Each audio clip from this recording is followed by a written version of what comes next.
नमस्कार। आप सभी का आज के सत्र में स्वागत है। सर्वप्रथम हम लोग श्री माँ का आह्वान करते हुए और उनको नमन करते हुए आज का सत्र आरंभ करते हैं।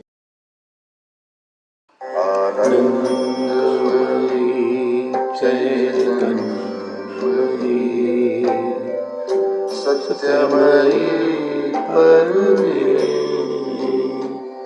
आनंदमयी चैतन्यमयी सत्यमयी परमे आनंदमयी चैतन्यमयी सत्यमयी परमे। ओ सावित्री पर्व 1 सर्ग 3 the yoga of the king, the yoga of the soul's release. राजा का योग, आत्मा की मुक्ति का योग। यह सर्ग अश्वपति की आत्मा की मुक्ति का योग है और इस सर्ग में अश्वपति की चेतना में क्या क्या परिवर्तन होते हैं उनका वर्णन है। एक बार हम जो परिवर्तन अश्वपति की चेतना में हो रहे हैं उनका स्मरण कर लेते हैं। एक दिव्य उपस्थिति अश्वपति की सत्ता में कार्य कर रही है जो उसकी सत्ता को स्वर्ग के उद्देश्य अनुरूप ढाल रही है। वह दिव्य उपस्थिति उसे एक दानवीय भार वहन करने योग्य बना देती है। इस रूपांतर के फलस्वरूप अश्वपति का अहम अनंत में विलीन हो जाता है और उसकी सीमित सत्ता परमात्मा से एक हो जाती है। अश्वपति के लिए मन और बुद्धि की सीमाएं समाप्त हो जाती हैं और अश्वपति की सत्ता अनंत के साथ एक हो जाती है। अश्वपति ज्यों-ज्यों आरोहण करते जाते हैं उनके कार्यों में मानवीय सीमाओं का प्रभाव कम होता जाता है। वे मानव के अंतर में गोपित सुप्त शक्तियों को प्राप्त कर लेते हैं और चमत्कार उनके लिए सामान्य कर्म बन जाते हैं। मनुष्यों के मन के भाव, हृदय की चाह और उनके प्रयोजन, वह सब जो मनुष्य स्वयं अपने विषय में नहीं जानते थे, अश्वपति उन्हें जान लेते थे। अश्वपति मनुष्यों के प्राण, जीवन और हृदय से एकात्म थे। वह उनके सुख दुख, आवेश, भावनाओं और आशाओं को अपने अंतर में अनुभव कर सकते थे। अश्वपति की देह के जो अंश मन और प्राण के सेवक थे वे सभी अब आत्मा के अनुचर बन जाते हैं, अर्थात उनकी सत्ता जो अभी मन और प्राण पर आधारित थी वह आत्मा पर आधारित हो जाती है। अश्वपति की अंतर्दृष्टि जागृत हो जाती है, वे त्रिकाल दृष्टा बन जाते हैं। अश्वपति का बोध और हृदय जो अभी तक भेद पर आधारित थे एकात्मता पर आधारित हो जाते हैं और वे सकल प्रकृति से एकात्म हो जाते हैं। अश्वपति के मन की शक्तियां सक्रिय हो जाती हैं और उन्हें सूक्ष्म श्रवण शक्ति, सूक्ष्म स्पर्श शक्ति और सूक्ष्म दृष्टि प्राप्त होती है। मन के लोक से परे अश्वपति नीरव आत्मलोक में प्रवेश करते हैं जहाँ घोर एकत्व था और जहाँ सभी सत्य एक परम सत्य में समाहित हो जाते हैं। जगत की शक्तियों और उनके संघर्ष जो जगत को जन्म और जीवन देते थे एक परम सत्य में विलीन हो जाते हैं। इस प्रकार अश्वपति की आत्मा मुक्त हो जाती है। अश्वपति काल से ऊपर उठ जाते हैं। वे अतीत, वर्तमान और भविष्य तीनों को एक साथ देख सकते हैं। उनकी सत्ता में एक नए मन और एक नए जीवन का जन्म होता है। आरंभ में ये स्वर्गिक अवस्थाएं केवल कुछ ही समय के लिए ठहर पाती थी और उनकी चेतना पुनः नीचे लौट आती थी, परंतु आरोहण और अवरोहण के चक्र से होते हुए अब अश्वती की चेतना अंततः परम शाश्वत के लोक में स्थायी निवास प्राप्त कर लेती है। इसके पश्चात अश्वती की चेतना में अंतर्ज्ञान की शक्तियां कार्य करना आरंभ करती हैं। अश्वती को एक ऐसी दृष्टि प्राप्त होती है जिसमें सकल दृश्य समाहित होता है और जो सत्य का निर्बाध दर्शन देता है। इसके पश्चात अश्वती को वैश्विक मन का अनुभव होता है जो घटनाओं की पुनरावृत्ति को एक विधान का रूप दे देता है। अश्वती के समक्ष जगत की संरचना स्पष्ट हो जाती है। अश्वती को जगत की उत्पत्ति का ज्ञान प्राप्त होता है। वे जग सृष्टा और आदि कामना जिसके फलस्वरूप इस जगत का जन्म हुआ है उसको देखते हैं और अश्वती को अतिमानस की प्रथम झलक भी दिखाई देती है। सत्य चेतना की शक्तियां एक देवी के रूप में अश्वती की सत्ता में अवतरित होती हैं और उनकी सत्ता को प्रकाशित कर देती हैं। इस प्रकार अश्वती के लिए जगत और जीवन का अर्थ बदल जाता है और अश्वती का जीवन एक दिव्य प्रयाण बन जाता है। जगत अब एक अर्थहीन, निष्क्रिय और घूमता हुआ यंत्र मात्र नहीं है, अपितु वह भगवान की जीवंत देह है, वह विराट स्वरूप है। अश्वती को जगत का एक नया अर्थ ज्ञात होता है। इस जगत में गोपित निराकार असंख्य जीवों में अपना परिपूर्ण रूप खोज रहा है।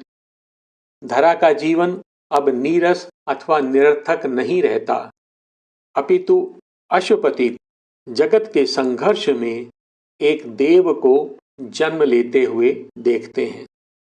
अश्वपति अज्ञानता के पीछे छुपे हुए गुह्य ज्ञान को देखते हैं और नियति के पीछे छिपे हुए सर्वशक्तिमान के संकल्प को देखते हैं।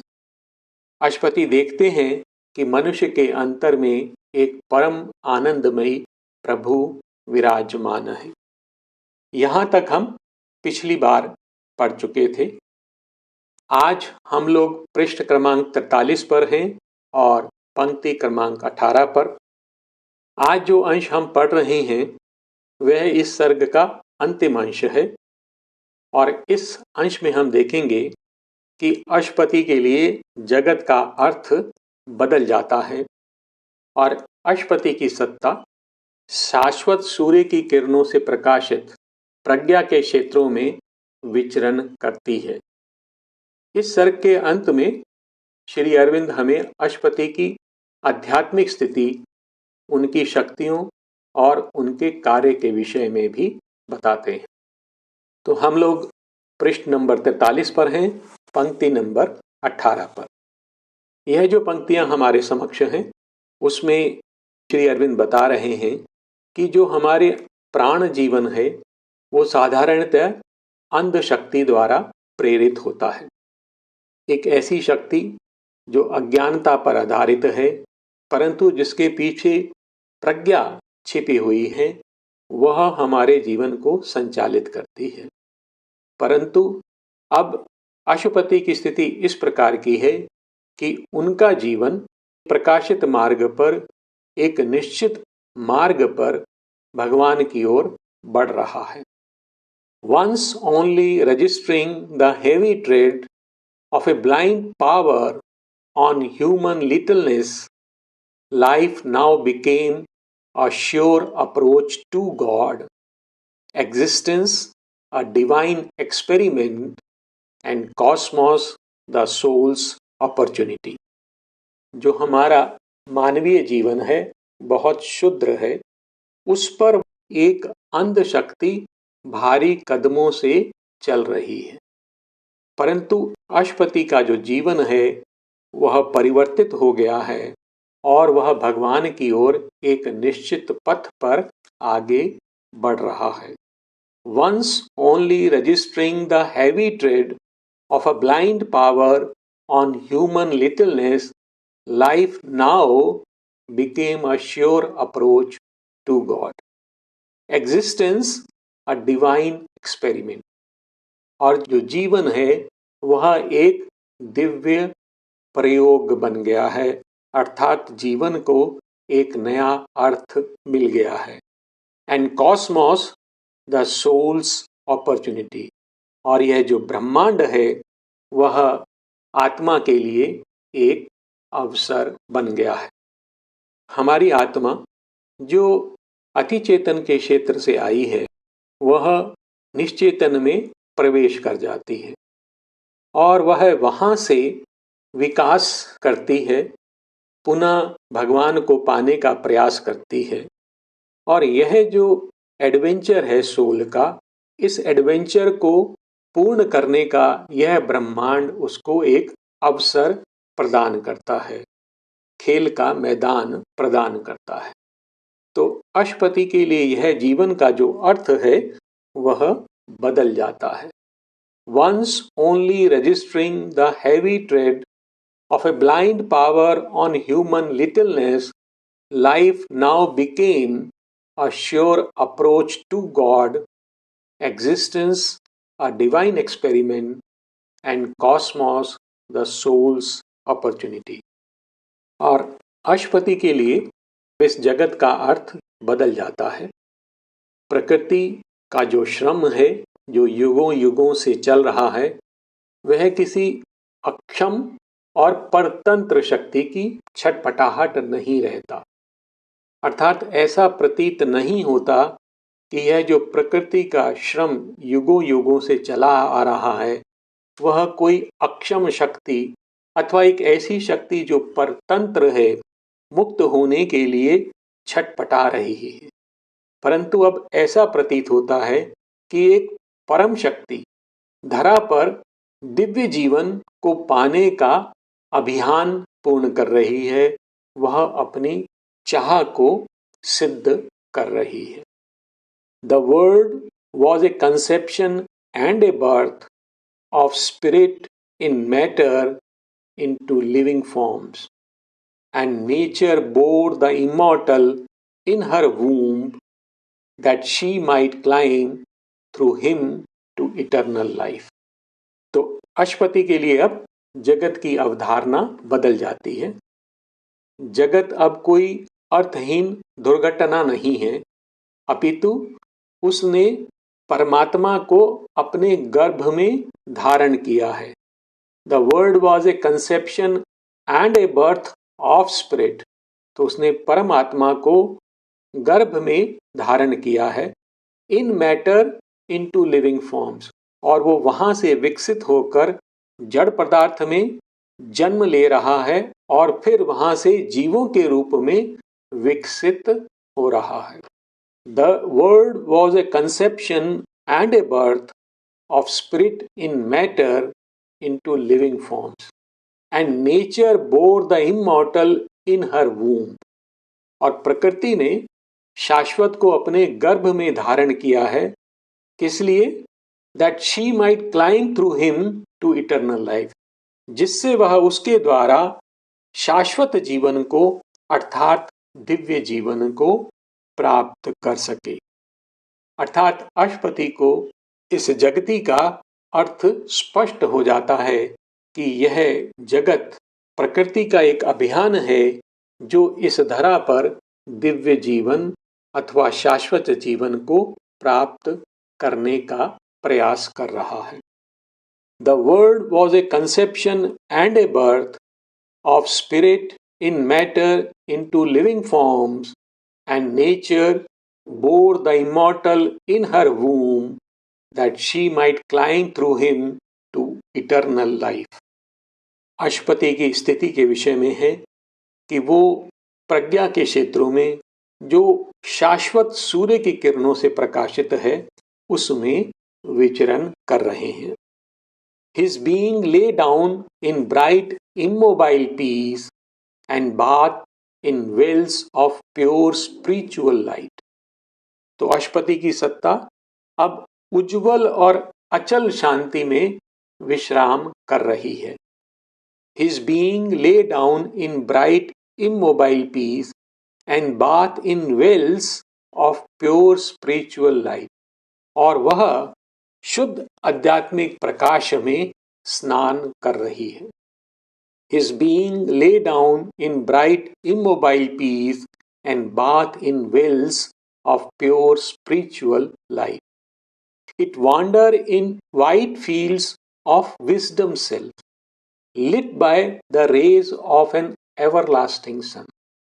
तो प्रज्ञा के विस्तृत क्षेत्र जो शाश्वत सूर्य की किरणों से प्रकाशित हैं, वहां अशुपति की सत्ता विचरण कर रही है।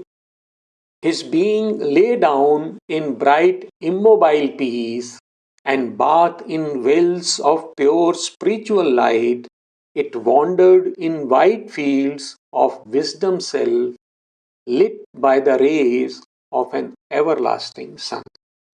और अशुपति की सूक्ष्म देह के जो सटल बॉडी है उसके विषय में यहाँ पर बताया है कि उनकी जो सूक्ष्म देह है वह भी दिव्यता को प्राप्त कर गई है और वह उनकी जो पार्थिव देह है उसको भी दिव्य बनाने का प्रयास कर रही है, उसको भी उठाने का प्रयास कर रही है। Even his body's subtle self within could raise the earthly parts towards higher things and feel on it the breath of heavenly air। अशुपति के अंतर में स्थित उनका जो सूक्ष्म शरीर है, जो सूक्ष्म देह है, वह भी दिव्य है और वह उनके पार्थिव अंशों को और उन्नत करने का प्रयास करती। And feel on it the breath of heavenly air. और वह जो उनकी पार्थिव देह है, जैसे हमारी पार्थिव देह सामान्यतः पार्थिव वायु में जीती है, पार्थिव वातावरण में जीती है, उनकी जो सूक्ष्म देह है वह यह अनुभव करती है कि उनकी जो पार्थिव देह है वह स्वर्गिक वायु के श्वास में जी रही है, अर्थात उसके चारों ओर एक स्वर्गिक वायु का वातावरण है। Even his body's subtle self within could raise the earthly parts towards higher things and feel on it the breath of heavenly air। उनकी सूक्ष्म देह के विषय में कुछ और पंक्तियां हैं कि अशुपति की जो सूक्ष्म देह है वो दिव्यता की ओर बढ़ रही है। Already it journeyed towards divinity, यह पहले ही दिव्यता की ओर बढ़ रही है। अब buoyed upon wing winds of rapid joy, तो उसकी यात्रा का वर्णन कर रहे हैं।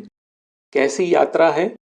वो तीव्र आनंद की हवाओं पर जिनके पंख हैं उन पर तैरते हुए आगे बढ़ रही है।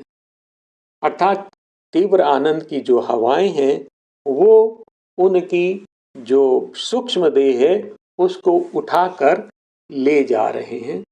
अब buoyed upon winged winds of rapid joy, upheld to a light it could not always hold. और उनके चारों ओर एक दिव्य प्रकाश है जिसे वे सदा के लिए नहीं पकड़ सकते।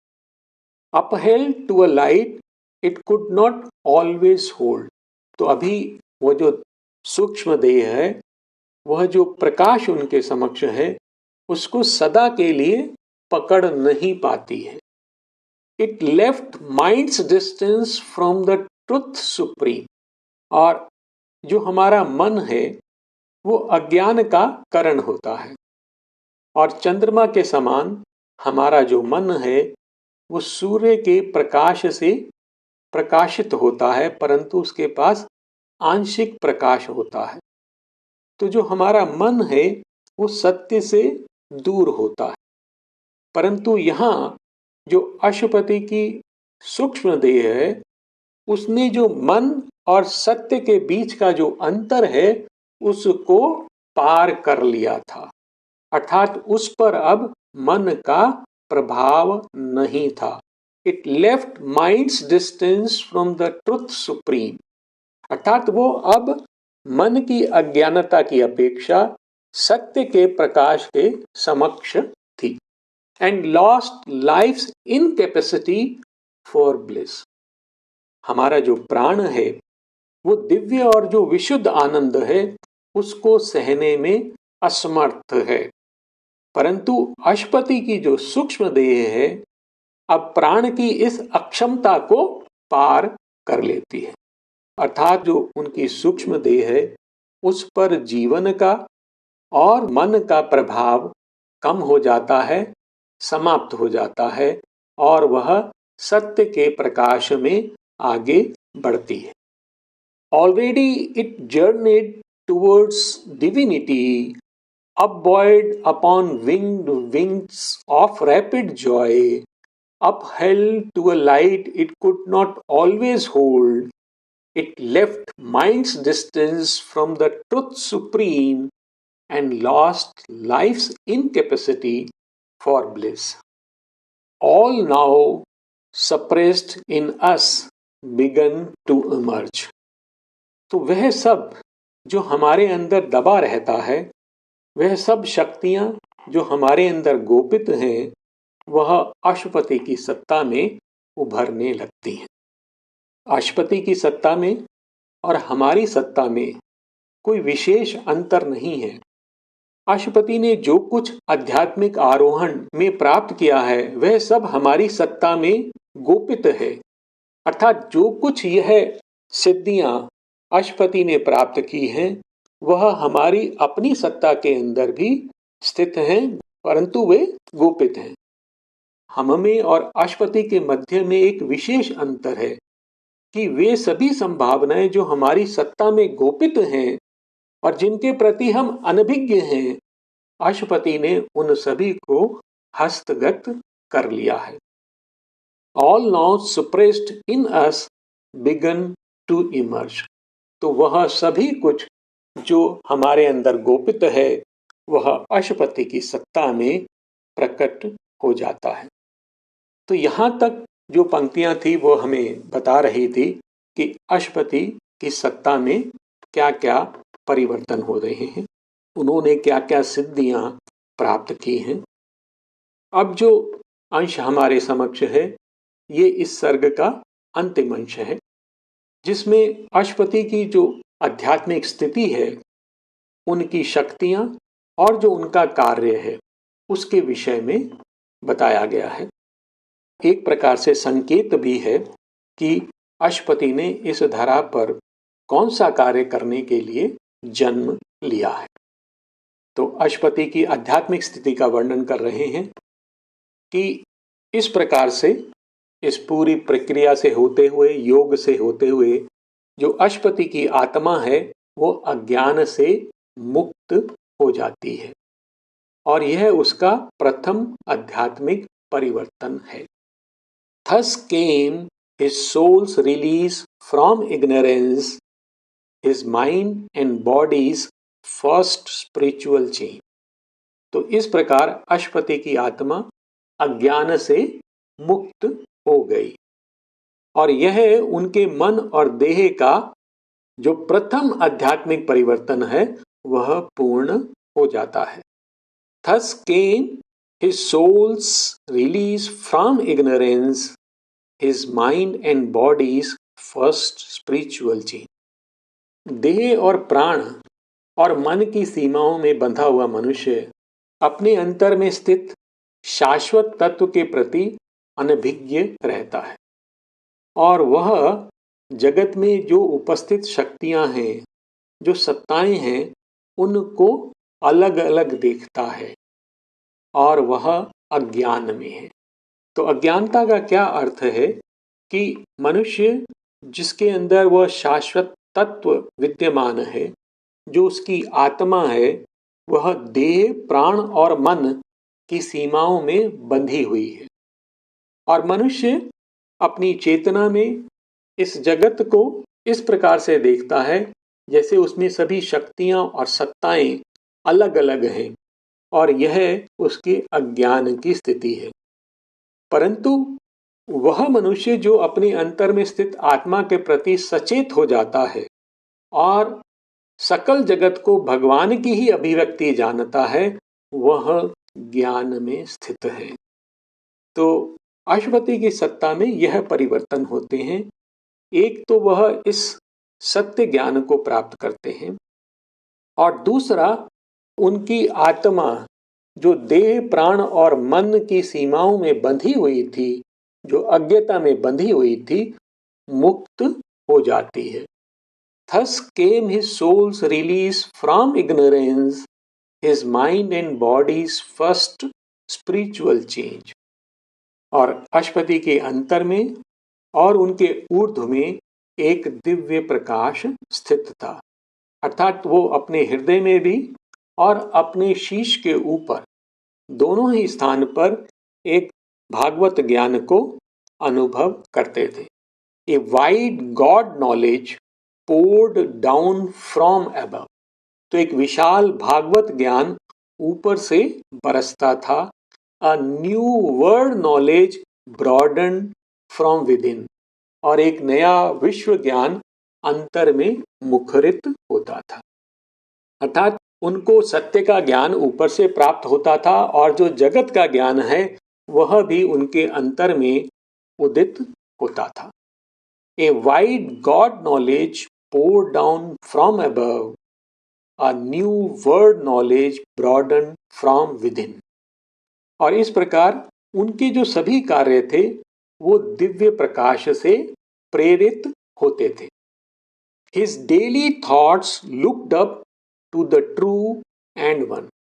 उनके जो सामान्य विचार हैं वह भी सत्य और परम की ओर देखते थे, अर्थात वह उस परम एक के प्रकाश से प्रेरित होते थे, अर्थात वो जो कार्य करते थे उस सत्य के प्रकाश में रहते हुए कार्य करते थे। His daily thoughts looked up to the true and one, his commonest doings welled from an inner light। और उनके जो सबसे सामान्य कर्म भी होते थे वो उनके अंतर में जो स्थित दिव्य प्रकाश है उससे उदित होते थे। His daily thoughts looked up to the true and one, his commonest doings welled from an inner light। तो एक प्रकार से वह अज्ञानता के पाश से मुक्त हो गए थे। और अश्वती जो गुह्य जगत है उससे भी एकात्म हो जाते हैं। जो कुछ हमें दिखाई देता है या हमें अनुभव होता है उसके पीछे बहुत सारी ऐसी शक्तियां कार्य करती हैं जिनके बारे में हम कुछ भी नहीं जानते हैं। अश्वती उस गुह्य जगत के विषय में सचेत हो जाते हैं। Awaken to the lines that nature hides, attuned to her movements that exceed our ken, he grew one with a covert universe। तो वे रेखाएं जो प्रकृति का विकास पथ है, जिस पर प्रकृति आगे बढ़ रही है और जिन्हें प्रकृति हमसे छिपा कर रखती है, अर्थात प्रकृति जिस पथ पर आगे बढ़ रही है हमें नहीं पता होता कि उसका मार्ग क्या है, हमें नहीं पता प्रकृति का उद्देश्य क्या है, उसका मार्ग क्या है। Awaken to the lines that nature hides। और अश्वती अब उसके प्रति जागृत हो जाते हैं, अर्थात प्रकृति किस पाथ पर और किस उद्देश्य हित आगे बढ़ रही है अश्वती वह जान जाते हैं। Awaken to the lines that nature hides, attuned to her movements that exceed our ken। और अश्वती की गति किस प्रकार की है? उनकी गति वो जो प्रकृति की गति है उससे समस्वर में है, अर्थात उससे वह सामंजस्य में है, जो हमारे मन की पहुंच से परे है। अर्थात प्रकृति की जो गति है, जिसके विषय में हम अनभिज्ञ हैं, वह जो गुह्य गतियां हैं, जो छिपी हुई आवृत गतियां हैं, अशुपति का स्वयं का जीवन उससे सामंजस्य में होता है, समस्वर में होता है। Attuned to her movements that exceed our ken, he grew one with the covered universe। और इस प्रकार अश्वति जो गोपित जगत है उससे भी एकात्म हो जाते हैं। Awakened to the lines that nature hides, attuned to her movements that exceed our ken, he grew one with the covered universe। आगे की कुछ पंक्तियां हैं जिसमें यह वर्णन है कि अश्वति ने किस प्रकार की शक्तियों को हस्तगत कर लिया था। His grasp surprised her mightiest energy springs.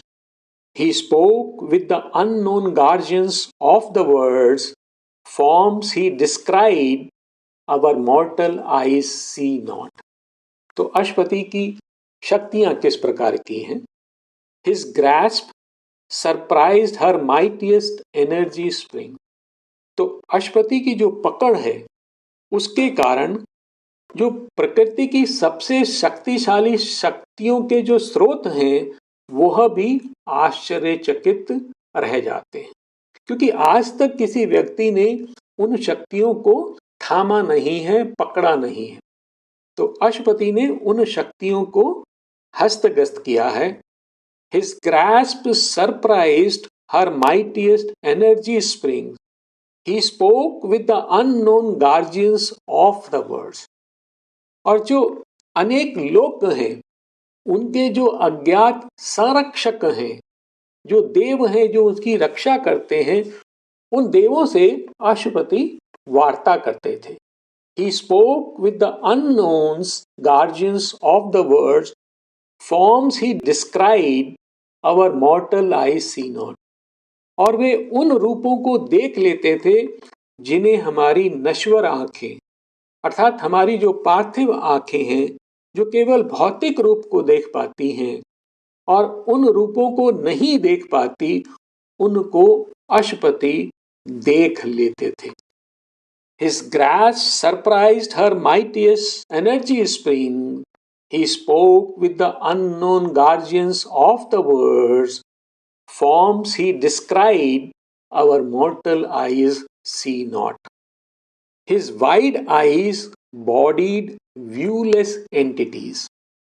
और उनके नेत्र कैसे थे? विशाल थे। और वो ऐसी सत्ताएं जो रूपहीन हैं, अगोचर हैं, उनको वह देख लेते थे। His wide eyes bodies viewless entities, he saw the cosmic forces at their work। और वो वैश्विक शक्तियों को कार्य करते हुए देखते थे। And felt the occult impulse behind man's will। और मनुष्य के संकल्प के पीछे जो गोपित गुह्य प्रेरणा है उसको भी जान लेते थे, अनुभव कर लेते थे। His wide eyes bodied viewless entities, he saw the cosmic forces at their work and felt the occult impulse behind man's will। और अश्वति के समक्ष अतीत और भविष्य दोनों ही स्पष्ट प्रकट हो जाते थे। Time's secrets were to him an oft-read book। तो जो काल के रहस्य थे उनके लिए वो एक ऐसी पुस्तक थे जिसको कई बार पढ़ा जा चुका है, अर्थात उनके लिए वह सुपरिचित थे। Time's secrets were to him an oft-read book, the records of the future and the past outlined their excerpts on the etheric page। और भविष्य और अतीत के अभिलेखों ने जो रिकॉर्ड्स हैं भविष्य के और अतीत के, उनके जो मुख्य अंश हैं, देयर एक्सेप्ट्स, वो एक आकाशीय पृष्ठ पर रेखांकित होते थे जिन्हें अश्वपति पढ़ लेते थे। अर्थात जो कुछ भविष्य में होने वाला है और जो कुछ अतीत में घटा है, वह सब अश्वपति के समक्ष स्पष्ट हो जाता था। Time's secrets were to him an oft-read book.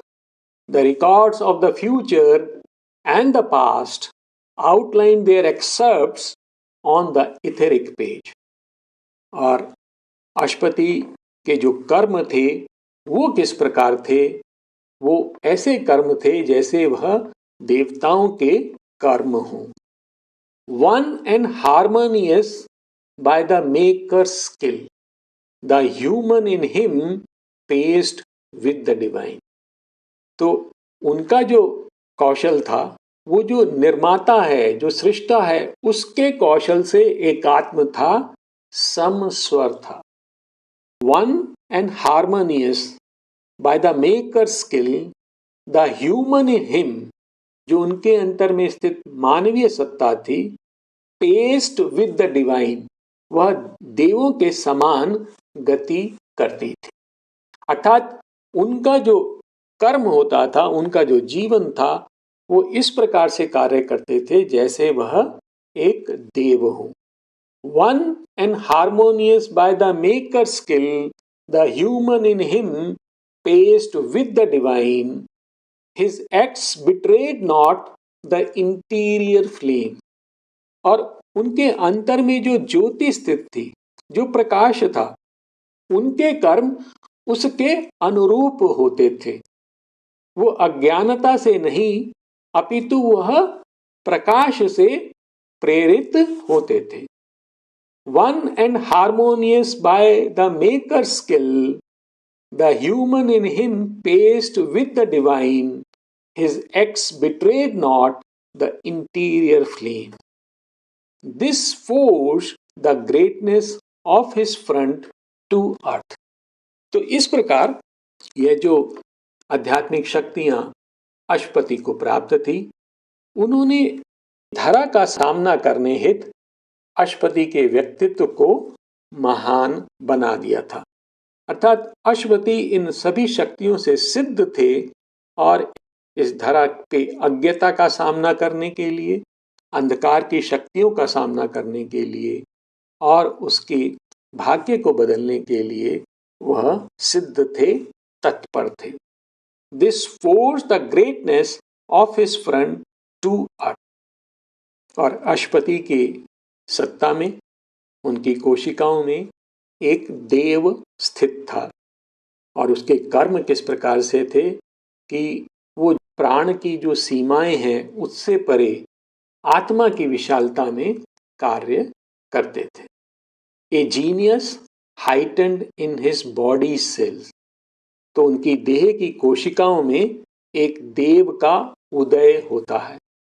A genius heightened in his body cells that knew the meaning of, और वह अर्थ जानता है किसका?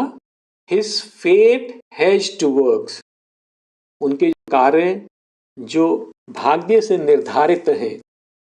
Akin to the march of unaccomplished powers beyond life's arc in spirit's immensities.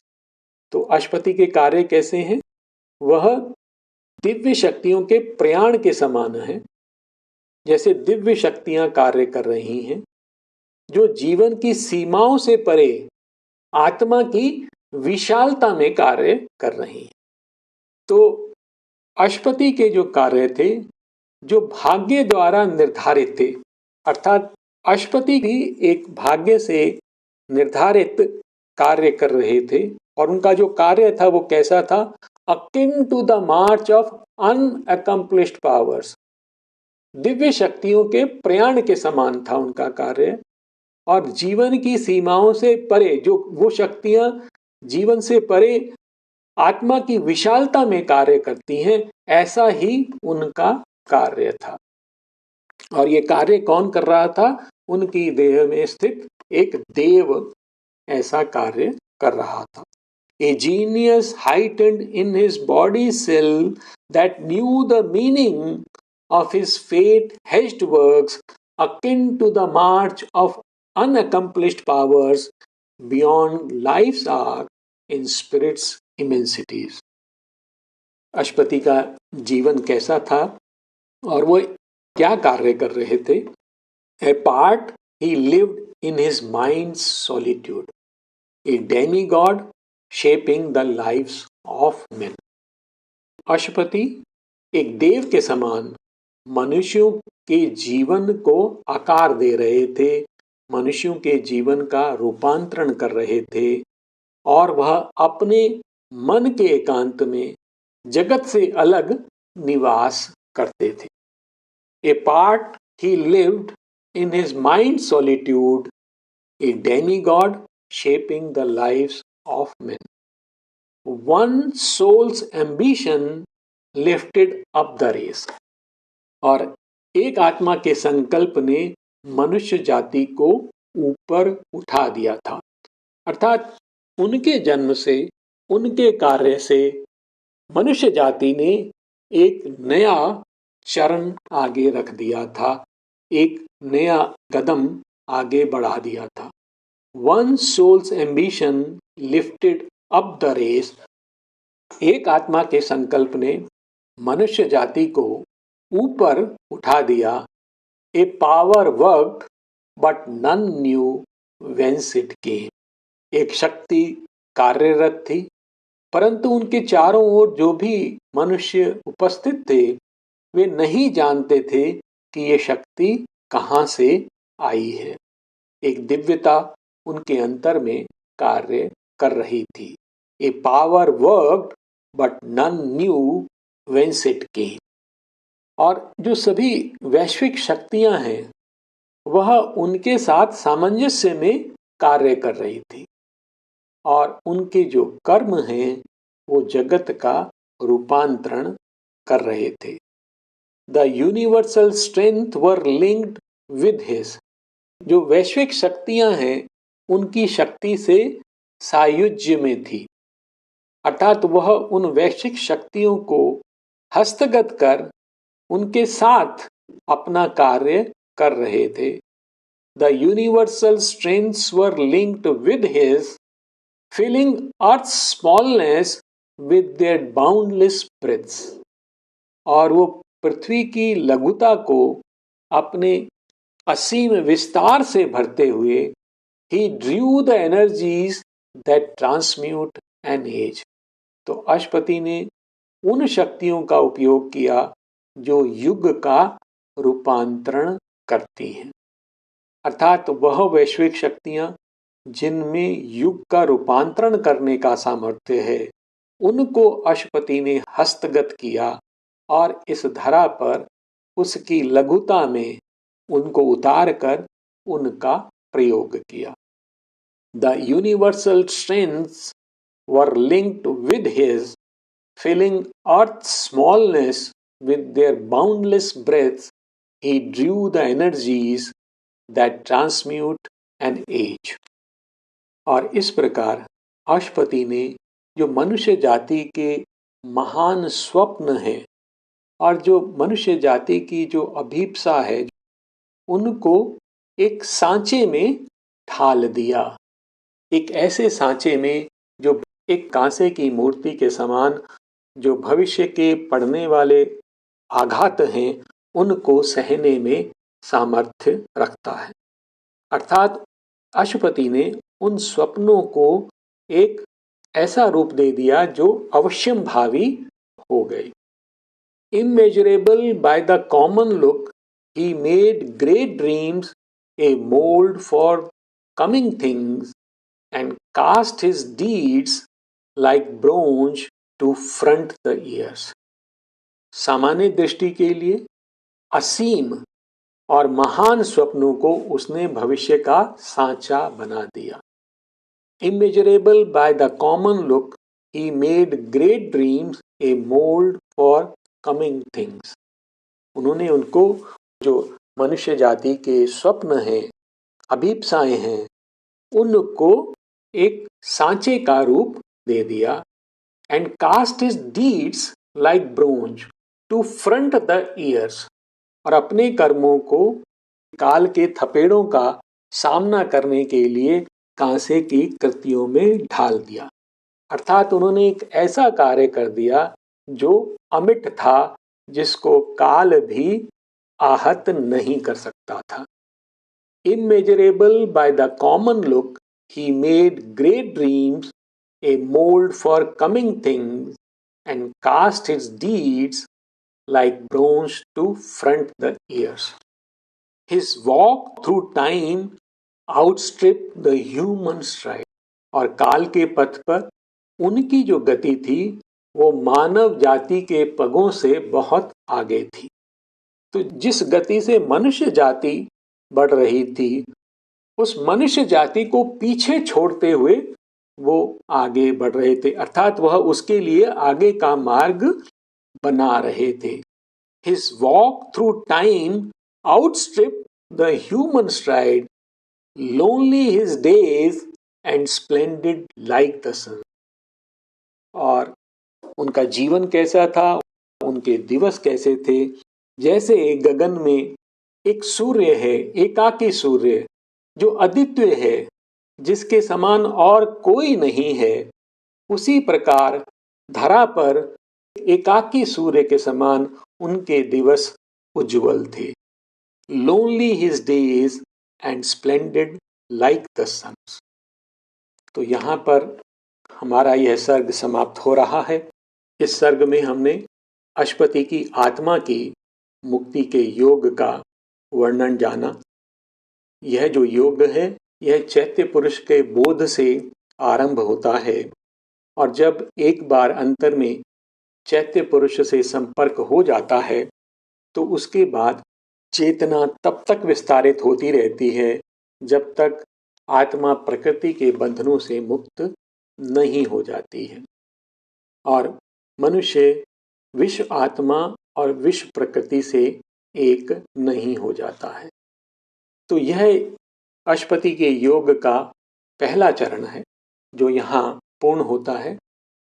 इसके पश्चात जो अगला सर्ग आता है उसमें हम देखते हैं कि अश्वति को गुह्य ज्ञान अथवा आत्मज्ञान प्राप्त होता है, और उससे अगले सर्ग में अर्थात 5वें सर्ग में अश्वति का यह योग आगे बढ़ता है और अश्वति की आत्मा मन से परे महान आध्यात्मिक लोकों में प्रवेश करती है।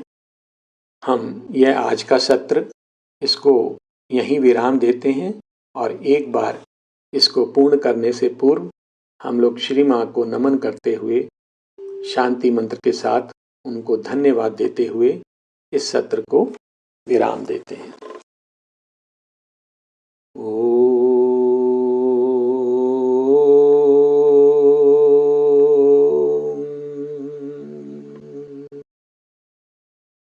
शांति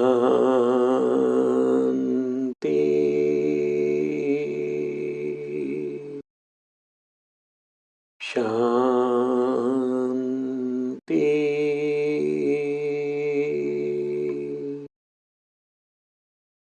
शांति।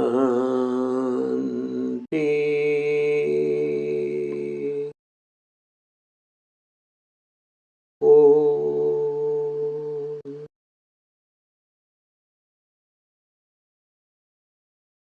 धन्यवाद।